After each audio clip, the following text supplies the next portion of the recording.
Kveikurinn er tendraður með útréttri hendi eins og alltaf á við þegar eldur er lagður að þræði skottendan, en alls og búnu er ráðlegt að koma sér í var, enn sem fyrr með vindinn í bakið.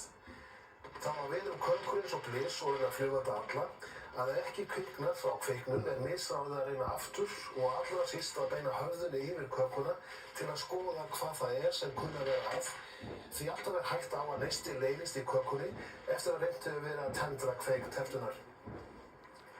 Almennt gildir svo meginregla að ég ekki frekar við köku sem láta eitthvað á sér standa, endur meiri líkurinn minni á að þær séu gallaðar. Í öllu falli þarf að fara að með gát, nota ætíð hlífðargleraugu og forðast allan klæðnað og gerviefnum, glæða þráðinn eldi með útréttri hendi og koma sér strax í burtu þegar kvikni hefur á þráðnum. Þegar kakan hefur skotið upp öllum sínum skotum er ráðlegt að hafa fötu með vatni til að hella yfir kökurnar eða moka snjó yfir þegar það á við. Loks eru það raketturnar, margar hverjar býsna verklega og jafnvel þverhanda þykkar á belginn. Mjög mikilvægt er að finna þeim skotstað fyrr daginn, helst í birtu, strekkja til dæmis skotröð við girðingu en þau eru hægt að fá á sölustöðum björgunarsveitanna.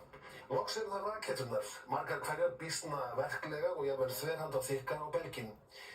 Mjög mikilvægt er að finna þeim skotstað fyrr daginn, helst í birtu, strekkja til dæmis skotröð við girðingu en þau eru hægt að fá á sölustöðum björgunarsveitanna. Eins eru skottólkar og járni mjög öruggir til þessara verka og ef ekki vill betur er hægt að teipa saman nokkrar 2 lítra gosflöskur